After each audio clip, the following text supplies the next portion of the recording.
تو دورہ حدیث سے پہلے پہلے کی کتب میں نے نامی جماعت تک پڑھ لی. مولانا امین حسن اصلاحی سے ملاقات ہوئی 1973 میں، پہلی بار میں انہیں دیکھا بھی، اور 10-15 دن وہ لاہور میں مقیم تھے. ان سے اخذ و استفادے کا موقع بھی ملا. یہ صاف نظر آ رہا تھا کہ اب شاید ہم ان لوگوں کے لیے خطرہ بن رہے ہیں جو ہمارے قرب و جوار میں رہتے ہیں. میں چونکہ اس کو اصولاً ٹھیک نہیں سمجھتا کہ علماء مساجد بنائیں اور اس طریقے سے مسجدیں کسی مدرسہ فکر کی مسجدیں ہو کر رہ جائیں. میں آپ سے سوال کرنا چاہ رہا ہوں کہ کیا آپ منکر حدیث ہیں؟ قرآن کا منکر ہو سکتا ہے، سنت کا منکر ہو سکتا ہے، حدیث تو اخبار ہے. اللہ تعالیٰ نے جہنم کے بارے میں یہ طے کر رکھا ہوا ہے کہ وہ جو معاملہ بھی اس کے ساتھ کرنا چاہے گا کر دے گا. قرض پر منفعت کا مطالبہ سود ہے. ایک ہی اب مقصد ہے جس کے لیے تلوار اٹھائی جا سکتی ہے، اور وہ یہ کہ کسی جگہ ظلم یا عدوان کا ارتکاب کیا گیا، جہاد کا یا قتال کا جواز پیدا ہو گیا. اب رہ گئی یہ بات کہ اس کا فیصلہ کس نے کرنا ہے. میرے نزدیک ارباب حل و عقد کو کرنا ہے، اس کا علماء سے کوئی تعلق نہیں. معروف یوٹیوبر ہے رجب بٹ، انہوں نے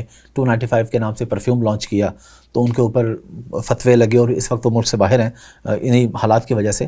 تو اگر لا علمی میں کوئی مسلمان کر بیٹھتا ہے اس کی کیا سزا ہے؟ کیا اس کی توبہ قبول ہے؟ میں تو تعلیم کے بارے میں بطور اصول یہ سمجھتا ہوں کہ نہ وہ دینی ہونی چاہیے نہ وہ غیر دینی ہونی چاہیے. یہ بنیادی فیصلہ ایک مرد اور عورت کا ہے. والدین اس میں سرپرستی کا کردار ادا کر سکتے ہیں، وہی انہیں ادا کرنا چاہیے. یہ ان کا کام نہیں ہے کہ اپنی رائے ٹھونسنے کی کوشش کریں. ہمارے دین کا یہ طریقہ نہیں ہے کہ وہ اس طرح کے معاملات میں مداخلت کر کے پابندیاں لگائے. داڑھی ہم رسالت مآب صلی اللہ علیہ وسلم کی اتباع میں رکھتے ہیں. یہ محبت کا تعلق ہے. میرے نزدیک اس کا دین کے مشمولات سے کوئی تعلق نہیں ہے. جمعے کی نماز کی ذمہ داری ارباب حل و عقد کی، یعنی مسلمانوں کے ارباب حل و عقد کے لیے یہ نماز لازم کی گئی ہے. لوگوں پر نہ فتوے لگائیں گے نہ ان کی تکفیر کریں گے، باہمی احترام کے ساتھ رہیں گے. یہ رویہ اختیار کرنا چاہیے. ہمارے نظام کی بنیاد شورائیت یا جمہوریت پر ہو، قانون کی حکمرانی قائم رہے. اگر کوئی عالم کسی اصول کی پیروی نہیں کرتا تو میرے نزدیک وہ عالم ہی نہیں. ایک شادی کر کے آدمی اس کی ذمہ داریاں پوری کر لے اور پھر اللہ کے حضور میں سرخرو ہو جائے، یہ بہت بڑی بات ہے. موسیقی، شاعری،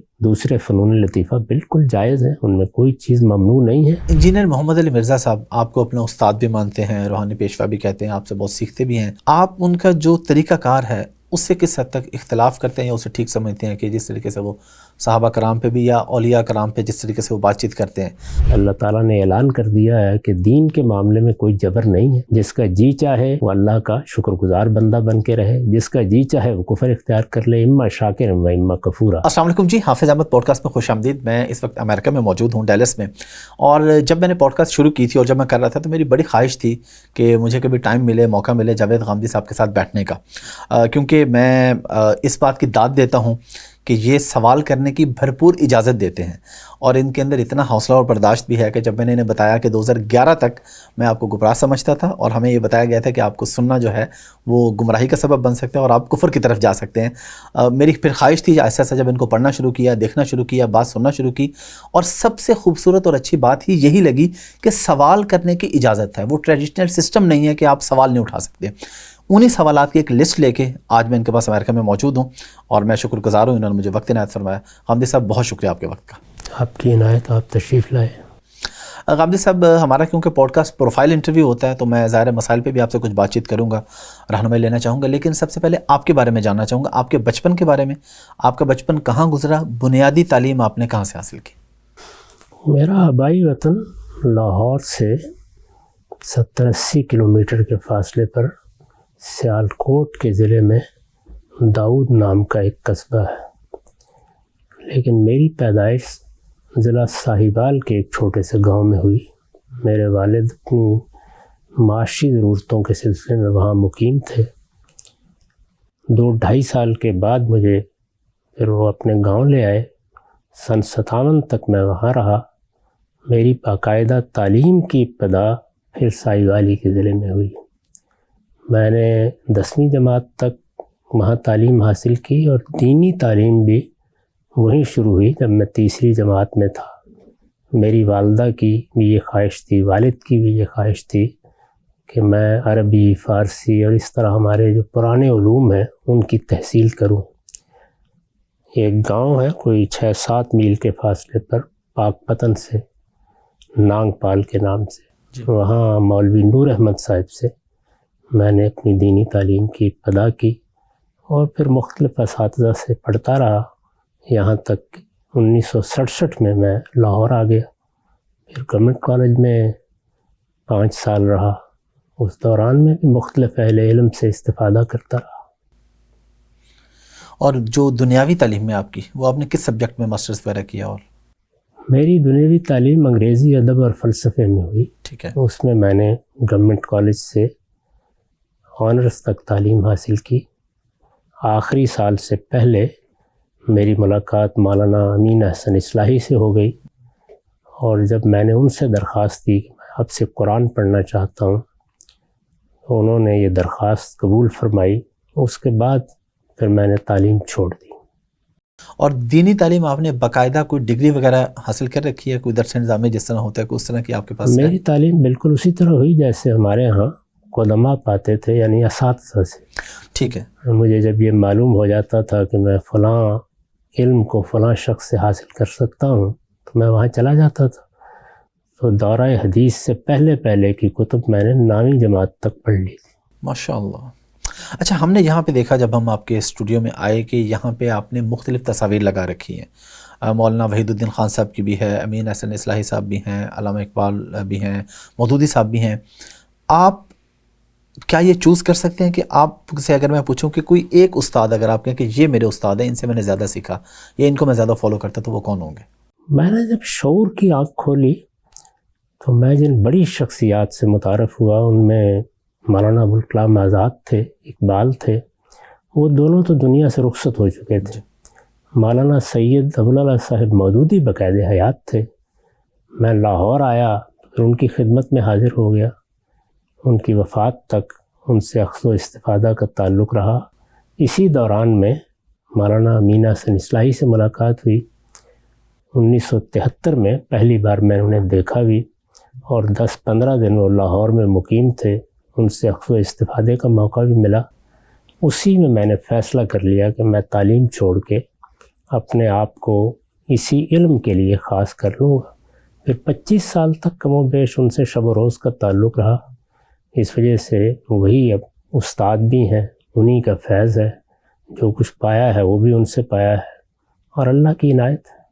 اچھا، اس بات کی کیا اس کی وجہ ہے کہ آپ کو دیکھ لیں، ڈاکٹر اسرار صاحب کو دیکھ لیں کہ جن کا جماعت اسلامی سے یا مودودی صاحب سے بڑا گہرا تعلق تھا، لیکن جو بھی مفکر ہم نے دیکھے ہیں وہ پھر بعد میں الگ راہ نارملی انہوں نے اختیار کی. اس کی کیا وجہ ہے؟ آپ نے جماعت کے پلیٹ فارم پہ کام کیوں نہیں کیا؟ جماعت کا پلیٹ فارم بتدریج ایک سیاسی پلیٹ فارم بنتا جا رہا تھا. میرا خیال ہے اس میں اہل علم کے لیے نہ گنجائش تھی نہ ہو سکتی تھی.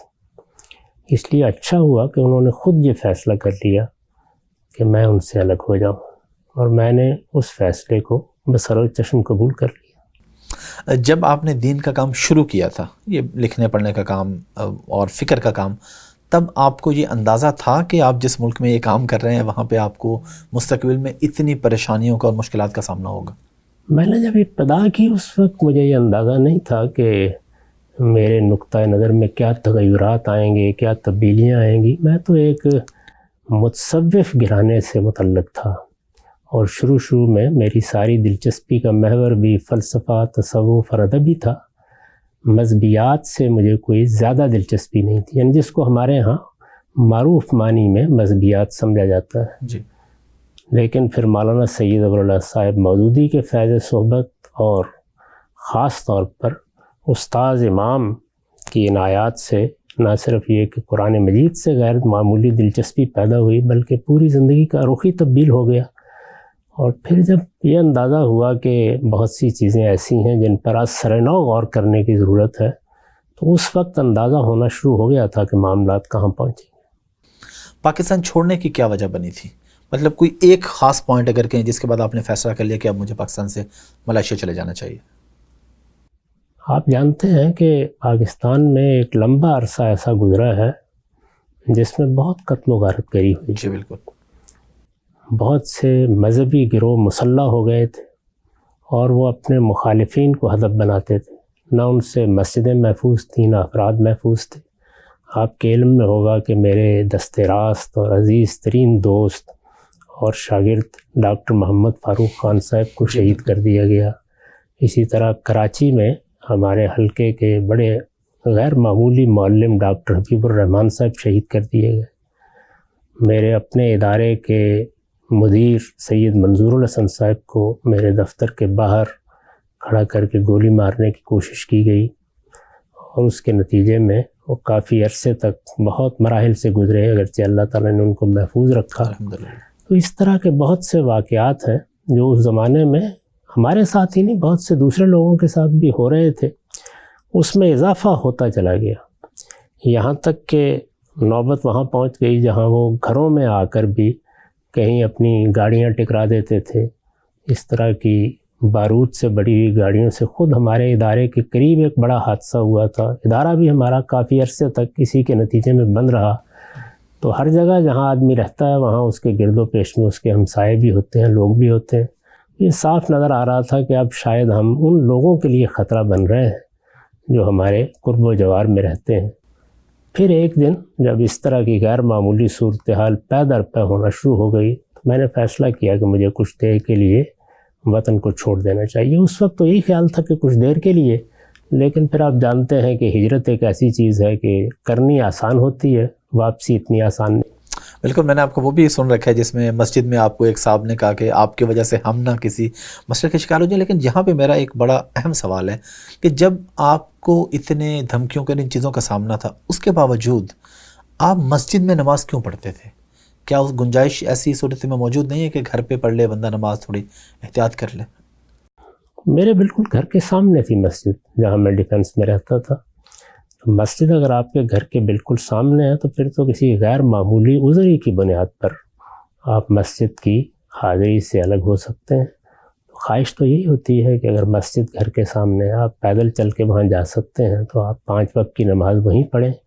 تو اللہ کا نام لے کے میں چلا جاتا تھا، لیکن بتدریج حالات بہت خراب ہوتے چلے گئے. جب بھی کوئی شخص پاکستان میں، ہم خاص طور پہ دیکھتے ہیں، اگر آپ علمی کام کریں، دین کا کام کر رہے ہیں، تو آپ کی ایک مسجد ہوتی ہے، آپ کا ایک مدرسہ ہوتا ہے.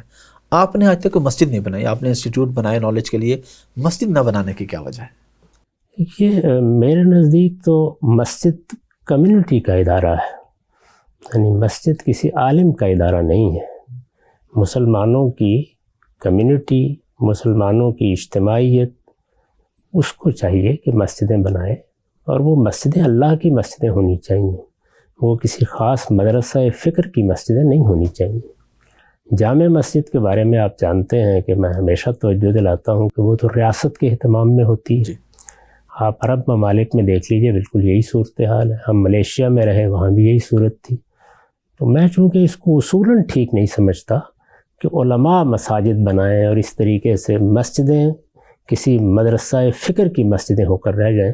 وہ اللہ ہی کی مسجدیں ہونی چاہیے. چنانچہ میں ہمیشہ ہر مسجد میں نماز پڑھتا ہوں، اور جو شخص اپنے آپ کو مسلمان کہتا ہے بغیر کسی تردد کے اس کے پیچھے نماز پڑھ لیتا ہوں. سادہ الفاظ میں مسلمان کون ہوتا ہے؟ مسلمان کی تعریف کیا ہے؟ کیونکہ ہمارے ہاں تو جو تعریف ہے کہ آپ فلاں مکتبہ فکر کے ہیں تو ہیں، ادھر ہیں تو آپ کافر ہیں. آپ کے نزدیک ایک عام فہم آدمی کے لیے مسلمان کی کیا پہچان ہے؟ اس سوال کے 2 پہلو ہیں. ایک تو یہ ہے کہ اللہ تعالیٰ کے دین میں کس کو مسلمان کہا جاتا ہے. ٹھیک ہے.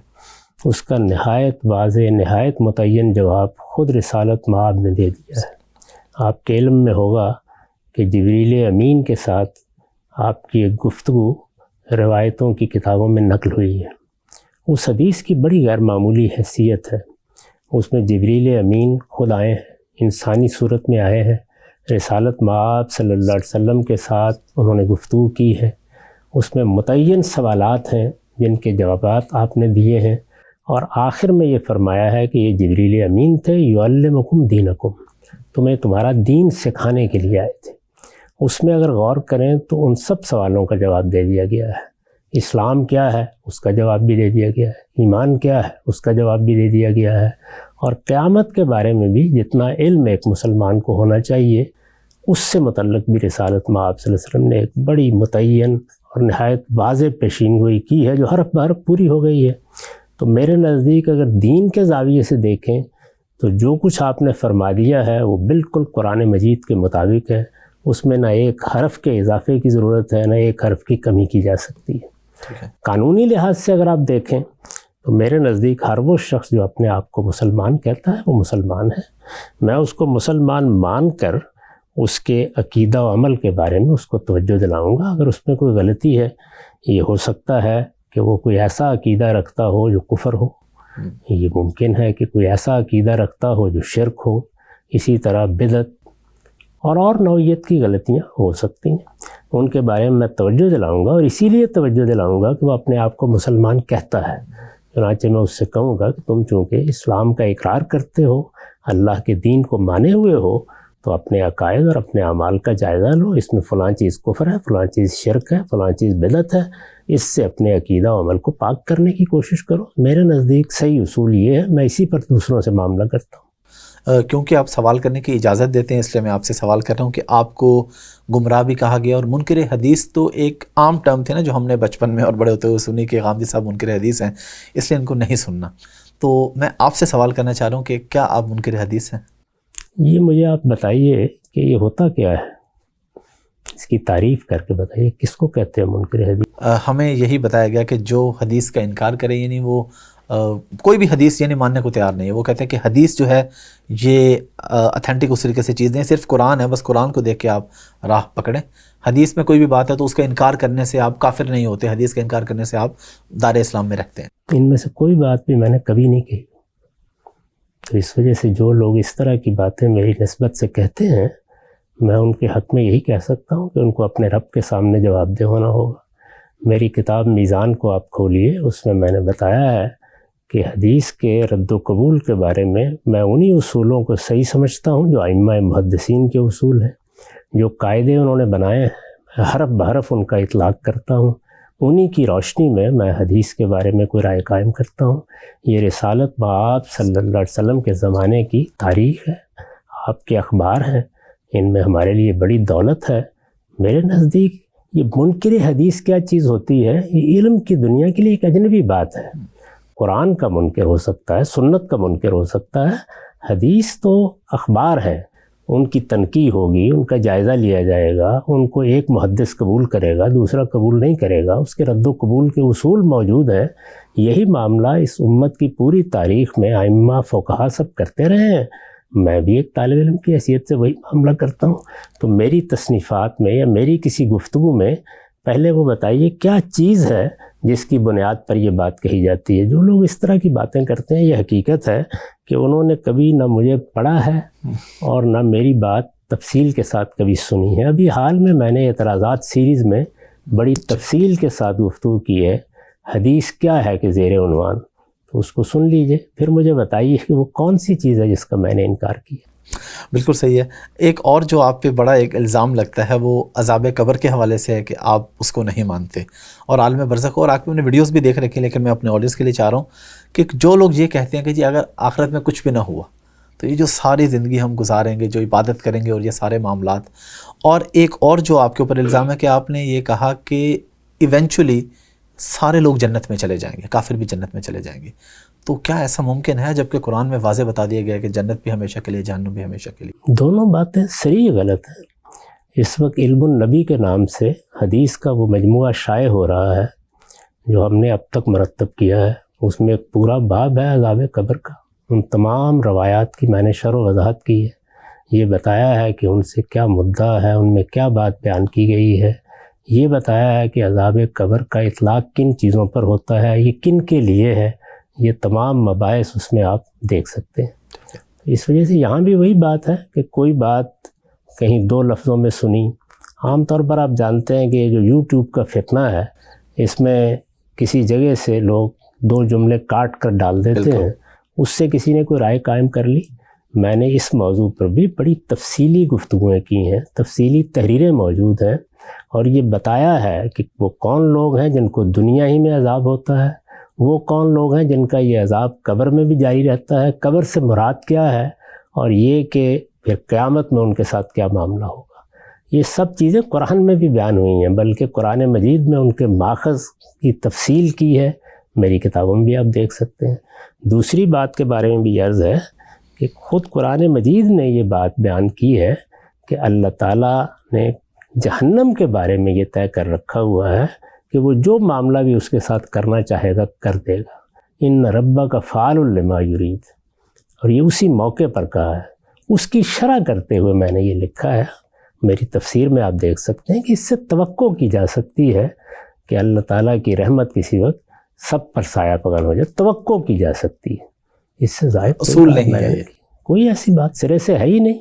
میں نے عرض کیا نا کہ ہمارے ہاں نہ یہ احتیاط ملحوظ ہوتی ہے کہ دوسرے کی بات سمجھی جائے، نہ اس کی لوگ تحقیق کرتے ہیں، نہ اس کے بارے میں پڑھتے ہیں، جو بات ادھر ادھر سے سنتے ہیں اس کی بنیاد پر ایک تقریر فرما دیتے ہیں۔ ابھی آپ نے فرمایا کہ مسلمان وہ ہے جو اپنے آپ کو مسلمان کہتا ہے، اور ظاہر ہے اس کے اندر کچھ مسائل بھی ہو سکتے ہیں، کچھ اس کے اندر گمراہیاں بھی ہو سکتی ہیں۔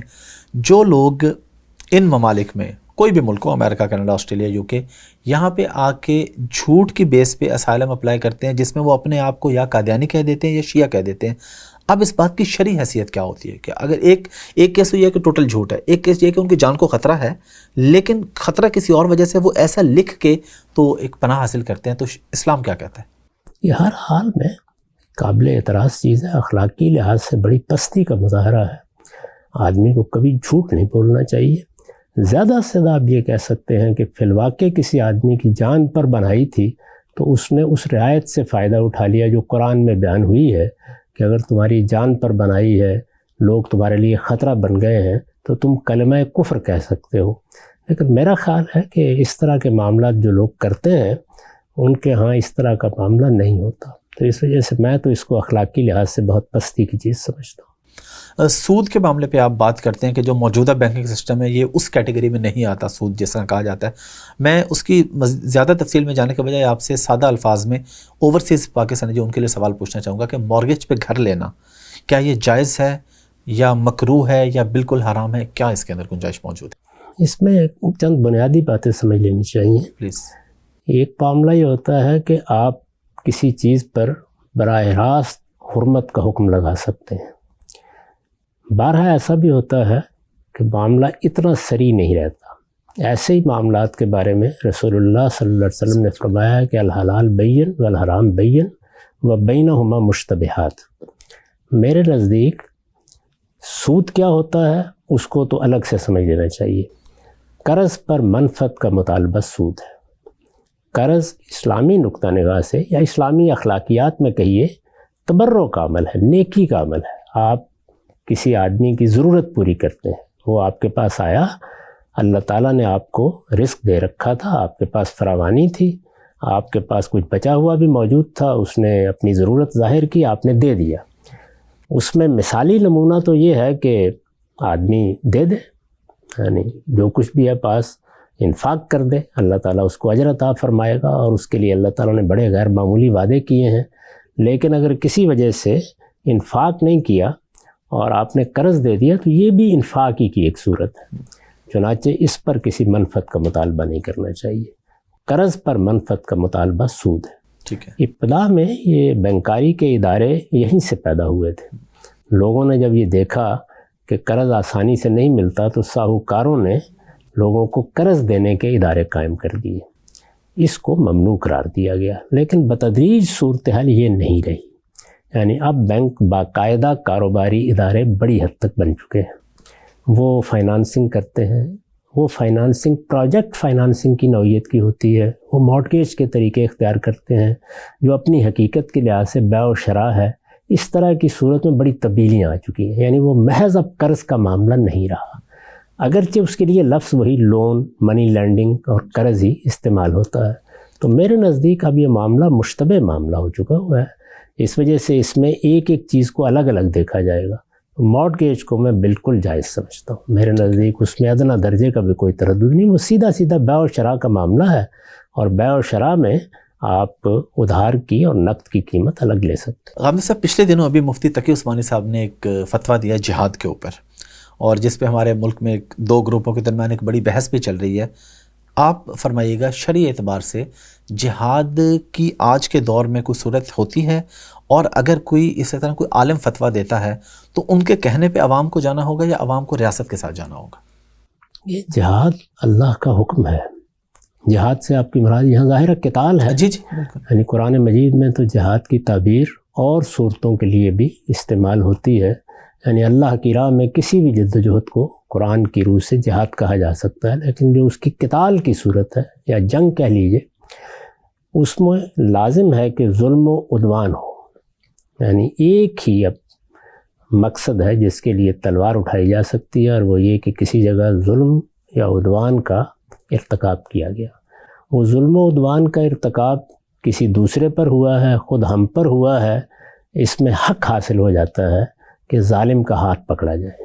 اسی مقصد کے لیے جہاد کا حکم دیا گیا ہے۔ وہ حکم قرآن مجید میں بیان ہوا ہے، اللہ کی ابدی شریعت کا حصہ ہے، اس کو نہ کوئی وہاں سے نکال سکتا ہے نہ ختم کر سکتا ہے۔ اور ہمارے لیے یہ بہت باعث افتخار ہے کہ ہمارے پروردگار نے جہاں ہمیں دوسرے احکام دیے ہیں، وہاں یہ ذمہ داری بھی ہم پر ڈالی ہے کہ اگر ہمیں کسی موقع پر ظلم و عدوان کا سامنا کرنا پڑے یا انسانیت کو کرنا پڑے تو ہم ظالم کا ہاتھ پکڑ سکتے ہیں، بلکہ ہمیں پکڑنا چاہیے۔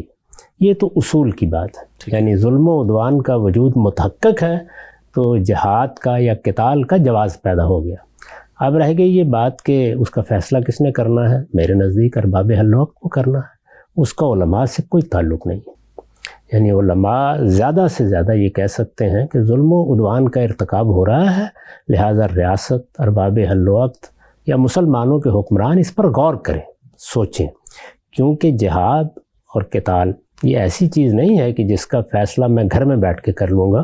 اس میں سب سے پہلے استطاعت دیکھی جائے گی۔ اس کو آپ حج سے سمجھ سکتے ہیں، یعنی حج اللہ تعالیٰ نے فرض کیا ہے، لیکن اس شرط کے ساتھ کہ من استطاع الیہ سبیلا، جس کے پاس حج کے راستے کی مشقتیں اٹھانے اور اس کے اخراجات برداشت کرنے کی استطاعت ہے۔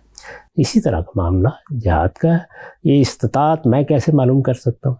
مجھے تو یہ نہیں معلوم کہ اس وقت پاکستان کی استطاعت کیا ہے، مجھے نہیں معلوم عالم اسلام کی استطاعت کیا ہے۔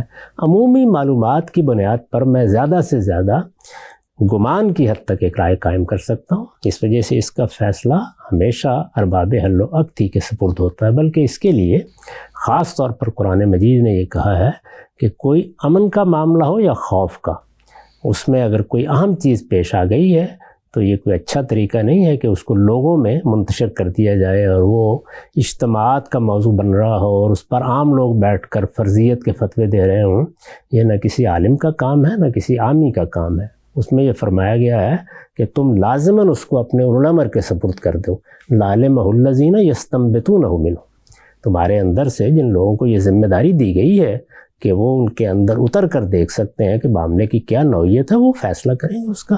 تو میرے نزدیک جس طرح حج کا فیصلہ میرے لیے آپ نہیں کر سکتے، اسی طرح کسی قوم کے لیے جہاد کا فیصلہ نہ علماء کر سکتے ہیں نہ عام لوگ کر سکتے ہیں، وہ ارباب حل و عقد ہی کو کرنا ہوتا ہے، اور وہی دیکھیں گے کہ کس درجے میں معاملہ ہو گیا ہے۔ جب وہ فیصلہ کر لیں گے تو اس میں نفیر عام کی صورت بھی ہو سکتی ہے، یعنی کسی حکومت کے ذمہ دار لوگ یہ کہہ دیں کہ سب لوگوں کی ضرورت ہے، اور اگر وہ یہ فیصلہ کریں گے تو پھر مجھے آپ ہر ایک کو اپنی خدمات پیش کر دینی چاہیے۔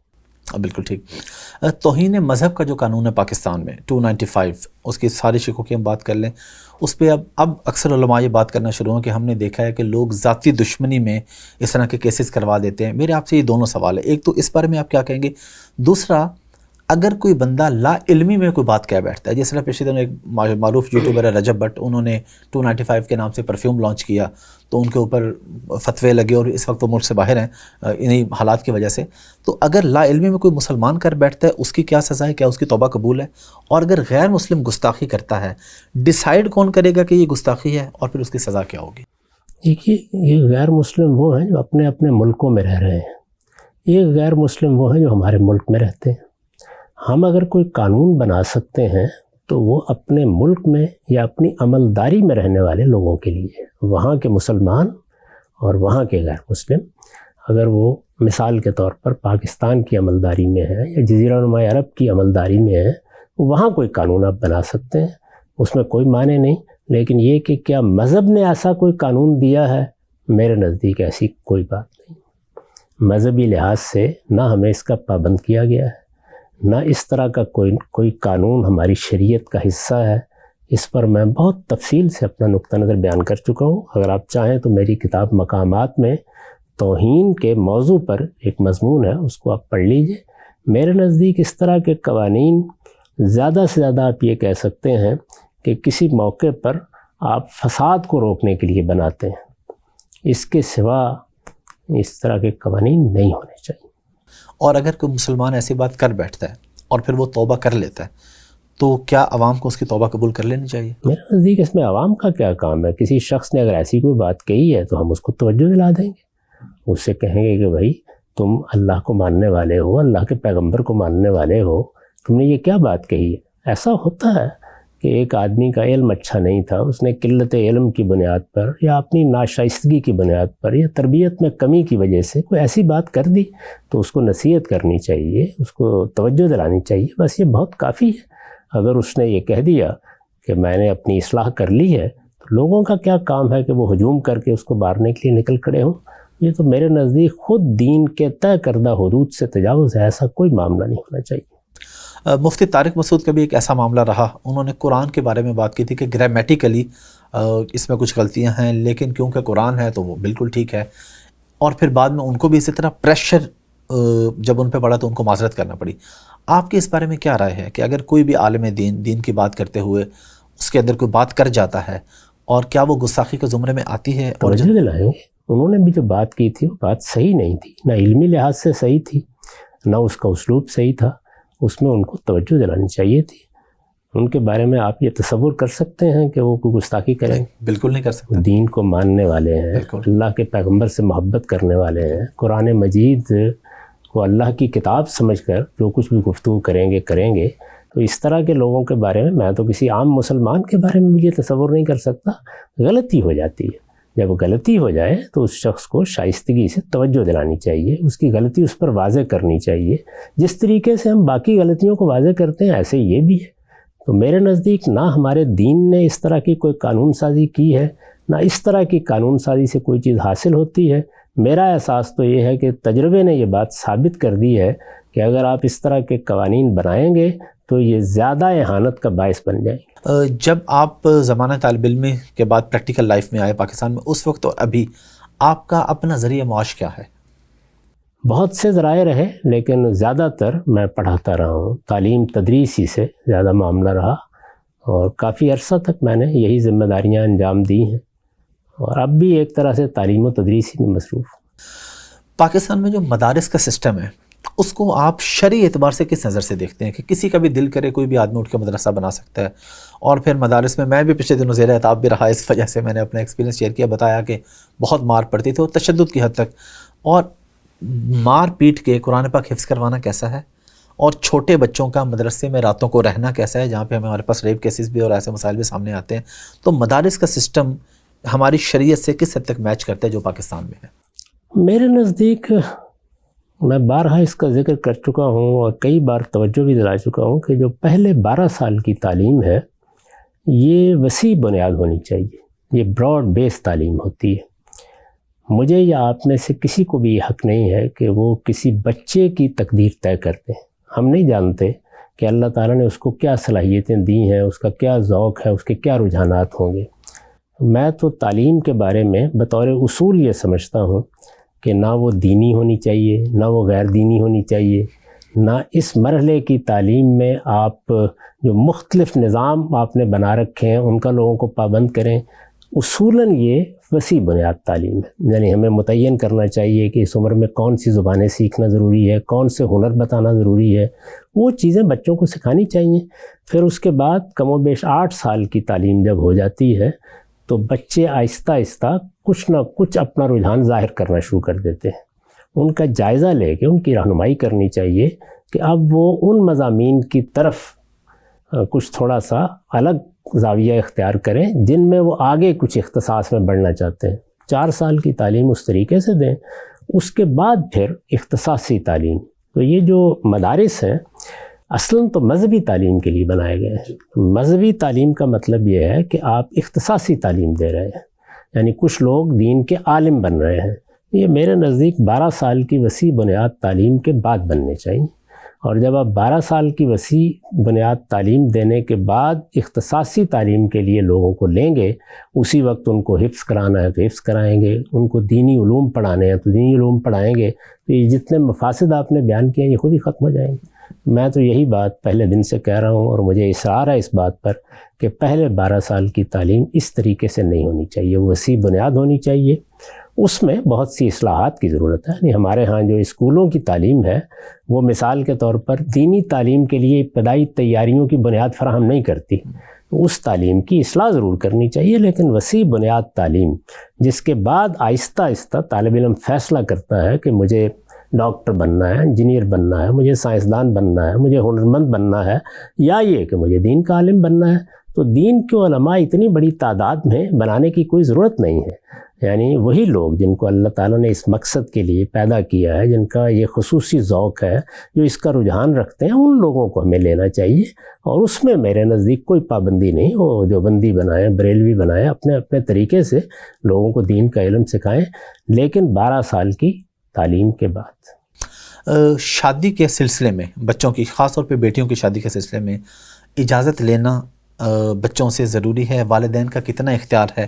اور جس طرح ہم نے آپ کے ماشاءاللہ سنا حسن بھائی کے بارے میں، جو آپ کے داماد ہیں، کہ آپ کی بیٹی نے خواہش کا اظہار کیا کہ جی یہ مجھے آپ کے ساتھ یہ کام کرنے، تو مجھے اگر میرے ان سے نکاح ہو جائے، یہ میرے نزدیک تو بہت بڑی بات ہے۔ ہمارے ہاں تو عام گھروں میں یہ پوچھا بتایا نہیں جاتا، اور آپ نے اس بات کو پبلک کیا اور بتایا۔ ہمارا دین کیا کہتا ہے اس حوالے سے؟ میرے نزدیک یہی صحیح اصول ہے۔ رسالت مآب صلی اللہ علیہ وسلم کے زمانے کے واقعات آپ کے علم میں ہوں گے۔ عرب میں عورتیں اسی طرح سے اپنے نقطہ نظر کا اظہار کر دیتی تھیں، پیغام بھی دیتی تھیں، اسی طرح مرد اپنے نقطہ نظر کا اظہار کر دیتے تھے۔ تو شادی بیاہ کے معاملے کو یہ ہم نے عجیب و غریب صورت دے رکھی ہوئی ہے۔ یہ بنیادی فیصلہ ایک مرد اور عورت کا ہے۔ والدین اس میں سرپرستی کا کردار ادا کر سکتے ہیں، وہی انہیں ادا کرنا چاہیے۔ یہ ان کا کام نہیں ہے کہ اپنی رائے ٹھونسنے کی کوشش کریں، مشورہ دیں، رائے دیں، اپنے تجربات بتائیں۔ اس سے زیادہ ان کو کوئی مداخلت نہیں کرنی چاہیے۔ فیصلہ بھی لڑکے اور لڑکی کو کرنا ہے، رائے بھی انہی کو قائم کرنی ہے۔ وہ اگر کسی معاملے میں آپ کی رائے مانگتے ہیں تو اپنی رائے دے دیجئے، وہ قبول کر لیتے ہیں، اچھی بات ہے، نہیں قبول کرتے تو ان کے معاملے میں جو اللہ نے ان کو اختیار دیا اس پر ان کو چھوڑ دینا چاہیے۔ تو کنواری لڑکی کو اپنا نکاح خود کرنے کا اختیار ہے ولی کے بغیر، اس میں آپ کی رائے کیا ہے؟ دیکھیے بات یہ ہے کہ ایسا کرنا نہیں چاہیے۔ ٹھیک ہے، یعنی ہماری معاشرت میں نا لڑکے کو یہ کرنا چاہیے، لڑکی کو کرنا چاہیے۔ ٹھیک ہے، یعنی آپ اپنے اولیاء کو ساتھ لیں، اپنے والدین کو ساتھ لیں، ان کو ساتھ لے کے کریں۔ لیکن اگر کسی موقع پر کوئی رکاوٹیں ڈالی جا رہی ہیں یا اس طرح کی صورت ہے تو میں نے عرض کر دیا کہ فیصلہ کنواری کو کرنا ہے یا کنوارے کو کرنا ہے، یہ اسی کا فیصلہ ہے۔ اس نے اگر فیصلہ کر لیا ہے تو میرا یہ کام نہیں ہے کہ میں اس کے فیصلے پر کوئی اعتراض کروں، مشورہ دے سکتا ہوں، رائے دے سکتا ہوں۔ کچھ چیزیں وہ ہوتی ہیں جو قانونی تقاضے کی حیثیت رکھتی ہیں۔ قانونی تقاضا یہی ہے کہ اگر لڑکے اور لڑکی نے ایجاب و قبول کر لیا ہے تو نکاح ہو گیا، اس کے گواہ موجود ہیں، آپ کو کوئی حق نہیں اعتراض کرنے کا، مہر مقرر ہوگا اور اس کے بعد وہ عزت کے ساتھ زندگی بسر کریں گے۔ یہ قانونی پہلو ہے، لیکن ایک اچھی معاشرت میں، اچھی تہذیب میں والدین، رشتہ دار، اعزاء اقربا شریک ہوں، ان کی سرپرستی میں معاملات ہوں، یہی اچھا ہے۔ اسی کو اصل میں ایک روایت میں اس طرح بیان کیا گیا ہے کہ اگر کسی نے اپنے اولیاء کی مرضی کے خلاف نکاح کیا ہے پوچھنا چاہیے اس سے کہ کیوں کیا ہے۔ اس طرح کے نکاح کی کوئی حیثیت نہیں بنتی، کیونکہ سوسائٹی میں آخر ایسا انحراف کیوں ہوا، تو اس پہلو سے اس کو دیکھنا چاہیے۔ ملٹیپل میرجز کے بارے میں آپ کی کیا رائے ہے شرعی اعتبار سے، کہ مرد جو 4 شادیاں کر سکتا ہے، اور آج کے دور میں آپ سمجھتے ہیں کہ اس کی ضرورت ہے یا نہیں ہے، کرنی چاہیے کہ نہیں کرنی چاہیے؟ دیکھیے میرے نزدیک شادی کا معاملہ ایک معاہدے کا معاملہ ہے، اور اس میں روایات، سوسائٹی، عرف بہت بڑا کردار ادا کرتے ہیں۔ یہی معاملہ لوگوں کی ضروریات کا ہے۔ اب ہمارے ہاں اب ہر آدمی کی یہ خواہش ہوتی ہے کہ 1-2 سے زیادہ بچے نہ ہوں، لیکن کیا یہی خواہش قبائلی نظام میں بھی ہوتی ہے؟ وہاں اگر آپ کے 10-20 لڑکے نہیں ہیں تو آپ اپنی عزت کی حفاظت نہیں کر سکتے۔ تو شادی بیاہ کے معاملے میں اس طرح کی باتیں جو لوگ بالعموم کرتے ہیں، یہ میں کبھی سمجھ نہیں سکا۔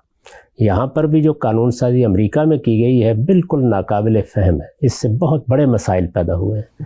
دونوں چیزوں میں مداخلت کی گئی ہے اور بالکل غلط مداخلت کی گئی ہے، یعنی نکاح کے معاملے میں، اور اسی طرح سے جو کچھ آپ کماتے ہیں اس سے متعلق بھی ایک فیصلہ کر دیا گیا ہے کہ اس میں کس طرح دونوں شریک ہو جائیں گے۔